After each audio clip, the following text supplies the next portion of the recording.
Liverpool versus everybody. It is game day. I love these times when we're playing so many games during this kind of festive holiday spirit because it gives us that much more opportunities to watch Liverpool. So I love it. I'm happy for it. Liverpool go marching into Britannia, a place that we should really go and get a wonderful result. This might get out of hand, and hopefully this is the demise of Mark Hughes, who, in my opinion, is very overrated. I don't rate him at all. I wouldn't say he's average, decent, or anything. He's not a great coach, in my opinion, and he's one of those Fergie guys that kind of gets these opportunities or gets mentioned or get any kind of praise simply based on that connection. And you know, to be fair, I think the last couple seasons he's had them in the top 10, ninth, I think, back to back. And for Stoke, that's probably a good place. And as a if you're a supporter of that team, you probably would take that. Um, Obviously, as opposed to fighting for relegation. So, I mean, I guess that's good. But I mean, you look at what he's doing with some of the players on that team. Doesn't really make sense. I almost forgot that Sadio Berahino was still on that team, and I feel like I haven't seen him play football in I don't know how long. Formerly coming from West Brom and the issues he had with Pulis and that team and that club. To go to Stoke, you would have thought, he would have been getting a lot more playing time, especially seeing who's starting over him. Who knows? Mark Hughes sees him every day and training, and he can kind of monitor his attitude or whatever. But they got Bam Juif, who's definitely not a wing back. They got Peters playing wing back. They got this guy Chupa Motang up top as a striker. This should be a game where we go and really demolish them. We are Liverpool, and as much as I love our team, of course we can't overlook this team because they do have some players that can hurt you.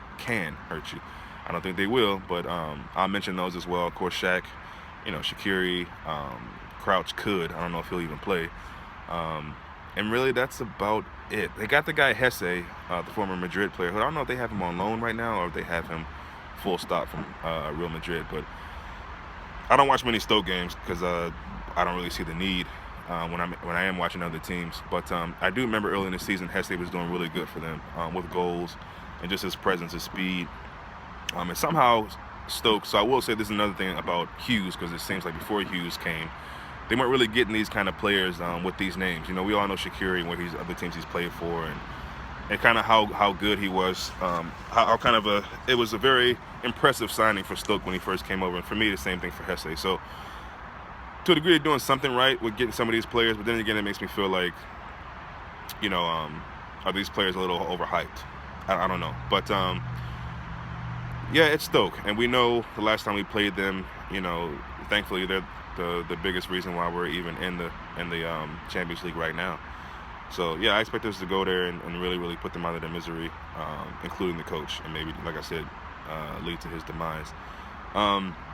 Yesterday, really good games. The most for me was, actually it was two. The Watford game even ended up being a little more interesting than I thought it would be after I saw the first half score. Watford really fought back. Man United might have been a little bit much for them. Watford's that team that they look really good, but then it was kind of the same situation with Chelsea. They showed some spirit, some fight, but it looked like Chelsea were a little bit too strong for them. Watford might be a season or two away. They recycle their coaches so much, though, so I don't know if Silva will still be there. I think it's in their better interest to try to keep him, and maybe even with his, to kind of build this team up, because I think under him they can do really good things in years to come.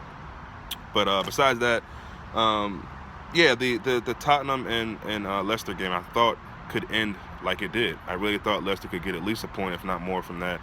Leicester are a team that are not as bad as I think sometimes they're placed on the table or fans would lead you to believe. I think Leicester are a decent side. We got to remember they did win the league recently, so it's not like they're god awful. It's what's interesting about them is that it feels like every time they fire a manager, somehow, some way, the new manager that comes in instills all of this kind of pride and confidence and I don't know, this amazing kind of spirit in them. I don't think Claude Puel has lost a match day. He might have lost one, but he's coming and done really well. I thought he got a bad way to go at Southampton, honestly.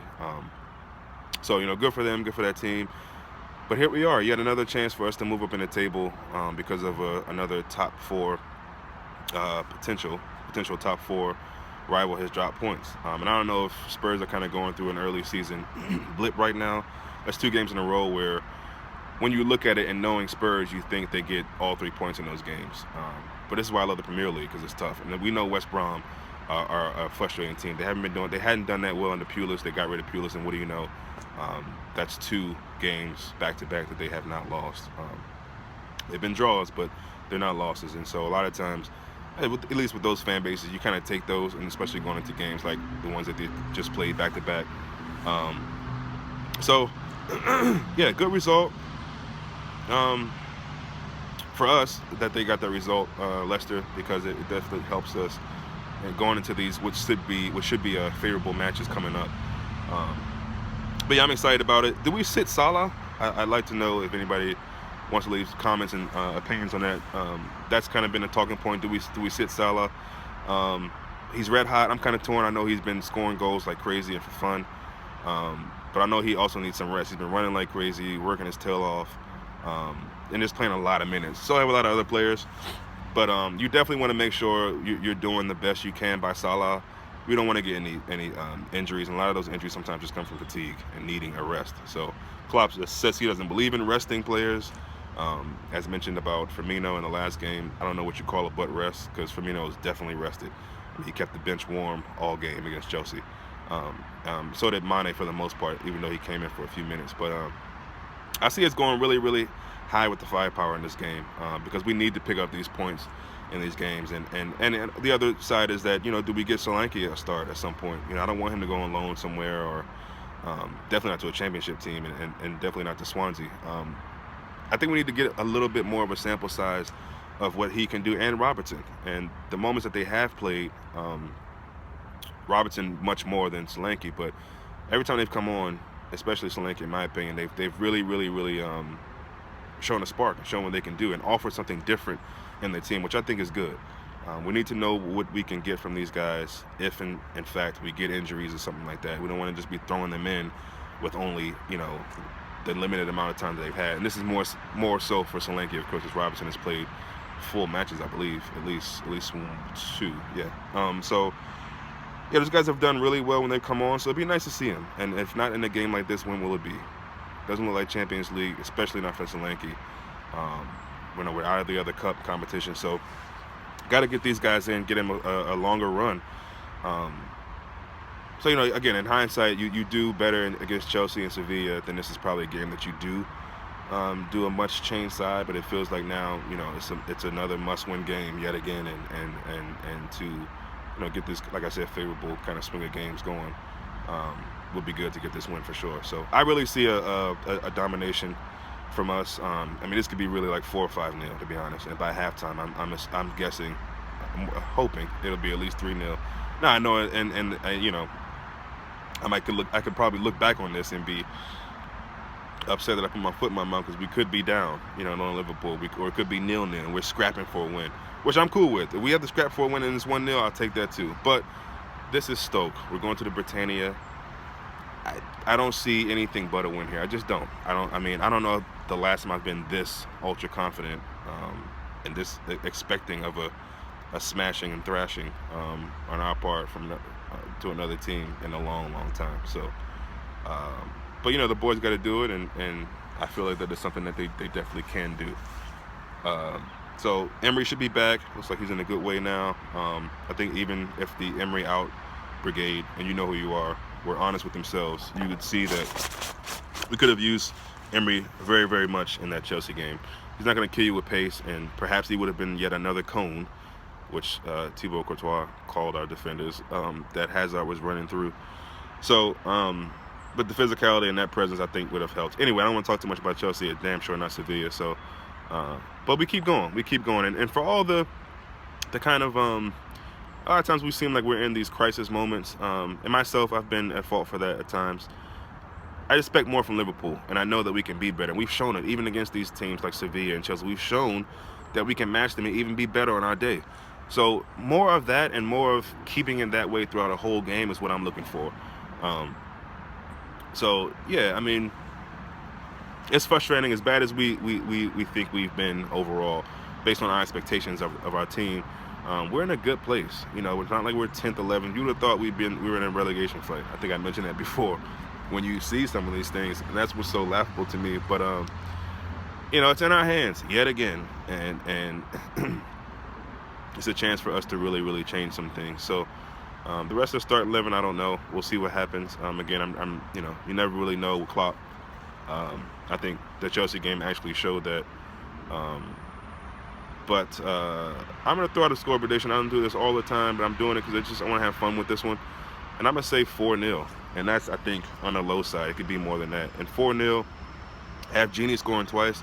That's right, I said it. Genie scores twice away from home. What do you know? Yeah, I just want Genie to shut people up. There's so many doubters on about him. I listened to a couple podcasts, which, for the most part, I respect most of them. But some of the things that some people had to say about Sturridge and Genie really, really made my skin crawl. It really did. And I like for our players to jump back and bounce back against things like that. Not that I think all the players should be G'd up for these games anyway. I don't know if they need an extra bit of encouragement to do well, but it's always nice for them to do that in the face of this kind of hate and doubt from our own fans, to be honest. So Genie twice, Firmino once, and Matip from a set piece. So those are my goal scorers: 2 for Genie, 1 for Firmino, and 1 for Matip. Of course, you probably could see Mane get a couple, but we'll see. Let's just get everybody involved. Why not? Like I said, it's Stoke, and all due respect, it just doesn't seem like a game that's going to really give us much of an issue. So I'll be just getting off work around the time that game starts. Hopefully Arsenal can drop some points for us, even if it's just a point. That would be good. But yeah, hopefully by the end of the day, hopefully by halftime, we're in good spirits and on our way to getting a good victory and getting ready for another, a tough game against Brighton. I think they're a really tough team, stingy. Really proud of the manager over there, getting a chance and doing really well with that club. So, but yeah, first things first is Stoke, and that's today. So we will see you all at halftime. Till then.